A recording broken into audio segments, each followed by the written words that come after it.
കൂട്ടുകാരെ, അപ്പം ആദ്യം തന്നെ ഇന്ന് എക്സാം തുടങ്ങുന്ന എല്ലാ കുട്ടികൾക്കും എല്ലാ കൂട്ടുകാർക്കും ഓൾ ദി ബെസ്റ്റ് കേട്ടോ. എല്ലാവരും നന്നായി എക്സാം എഴുതിയിട്ട് തന്നെ വരിക.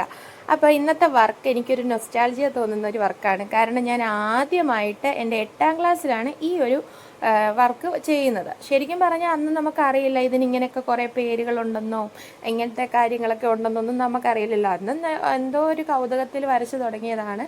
കുഞ്ഞിലേ തൊട്ട് എനിക്ക് വരയ്ക്കാൻ ഭയങ്കര ഇഷ്ടമാണ്. പക്ഷേ വീട്ടിലുള്ള അച്ഛനും അമ്മയ്ക്കും എന്താ പറയുക, നമ്മുടെ കഴിവുകളെ പ്രോത്സാഹിപ്പിക്കാനുള്ള മാനസികാവസ്ഥയിലായിരുന്നില്ല അവർ. അതുകൊണ്ട് തന്നെ എനിക്ക് അങ്ങനെ ഒരു ചുറ്റുപാട് കിട്ടിയിട്ടില്ല. പക്ഷേ ഇന്നത്തെ കാലത്ത് അങ്ങനെയല്ലല്ലോ. നമ്മുടെ മക്കൾക്ക് നമ്മളാലാവുന്ന എന്ത് സാഹചര്യങ്ങളും നമ്മൾ ഒഴുക്കിയെടുക്കും അല്ലേ. അങ്ങനെ എന്താ പറയുക, അന്ന് ഞാൻ മടക്കി വെച്ചൊരു ഇതാണ് കേട്ടോ ഈ ഒരു വർക്ക് എന്ന് പറയുന്നത്. ശരിക്കും പറഞ്ഞാൽ വരച്ച് ഇപ്പം എനിക്കിതൊക്കെ തോന്നുമ്പോൾ ഞാൻ ഓർക്കുവാണ്, പണ്ടേ ഞാനിതൊക്കെ ചെയ്തിരുന്നെങ്കിൽ.